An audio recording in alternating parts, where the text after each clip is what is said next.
Earlier this year, two separate Charlottesville Circuit Court juries found white supremacists Jacob Goodwin and Alex Ramos Jr. guilty of felony malicious wounding for their roles in the cowardly mob-style beating of African-American male DeAndre Harris, which took place on August 12th of 2017 following the violent and deadly Unite the Right rally, which was organized by now disgraced white nationalist Jason Kessler. Due to the violence and chaos during that day, 3 people, including 2 Virginia State Police troopers, lost their lives and scores of others were injured, including the victim in this case, Mr. DeAndre Harris. Harris was attacked by Ramos, Goodwin, and several other white supremacists in a downtown Charlottesville parking garage following the Unite the Right rally and sustained multiple injuries, including a broken wrist, a large gash in his head, and several lacerations. Upon finding Ramos guilty, a jury recommended that he spend 6 years in prison. Earlier that same week, a separate jury recommended that Goodwin spend 10 years in prison, but asked the judge to suspend some of the sentence. Rarely in Virginia does a judge suspend a sentence recommended by the jury, even if they request it. At his sentencing hearing today, Charlottesville Circuit Court Judge Richard Moore sentenced Goodwin to 10 years in prison, but suspended 2 years off of that sentence. Upon release, Goodwin will have to be on supervised probation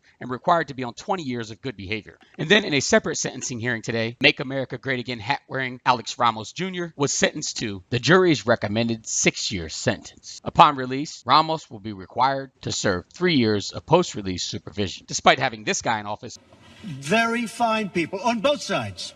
You had people in that group, excuse me, I saw this. At least our courts are serving justice. 2 other men charged with the beating of DeAndre Harris have court dates in October of this year. Daniel Borden pleaded guilty for his role in the Harris beating and is due in court for sentencing in October of this year. Tyler Watkins Davis, a Florida white supremacist charged in the brutal and cowardly beating of Harris, is also scheduled to appear in court in October. Breaking Through will update our viewers on those cases and their final outcomes as they become available. So far, numerous alt-right white supremacists have been charged with felonies in relation to their actions last year at the alt-right rally. This whiny crybaby snowflake, known as the Crying Nazi, Christopher Cantwell, was originally charged with felonies for pepper spraying anti-racist protesters. Ended up pleading guilty to 2 misdemeanors for assault and battery last month. His punishment was 107 days in jail, and he is barred from Virginia for 5 years. Without a felony conviction, though, he gets to keep his firearms, so he is still a dangerous racist bigot that slipped through the cracks and is free.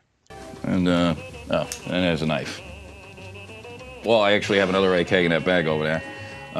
You get lose track of your fucking guns, huh? Cantwell lives in New Hampshire and has a highly successful alt-right white supremacist podcast. After his conviction, he declared his ultimate goal is an all-white ethno-state and said he would do whatever he can to make that happen here in America. After his release, he was ordered to leave the state within 8 hours. As he was ushered to a car upon his release, reporters threw questions at him. He responded by calling the reporters Jews. It's obvious that this man has not learned his lesson. His attorney, Elmer Woodard, is the same attorney that represented Jacob Goodwin and Jason Kessler. After Cantwell's conviction, the New York Times reported that a reporter contacted Woodard for comment, and that Woodard laughed and stated that he does not talk to the fake news. If true, it's very clear who Woodard supports and where he gets his news from. No, I'm not going to give you a question.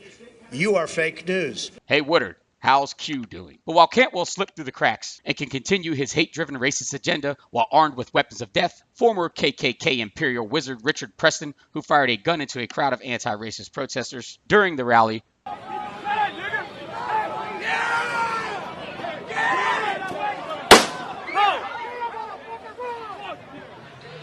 was sentenced to 4 years in prison earlier this week and is now a convicted felon and cannot legally own a firearm upon his release.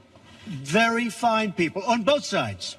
You had people in that group, excuse me, I saw this. Really, Donald? So with 5 felony convictions of the alt-right and only 2 misdemeanor convictions on the other side, you really think there were good people on both sides? Oh, 5 convictions. That's why. From Charlottesville, Theodore Whitelow for Breaking Through.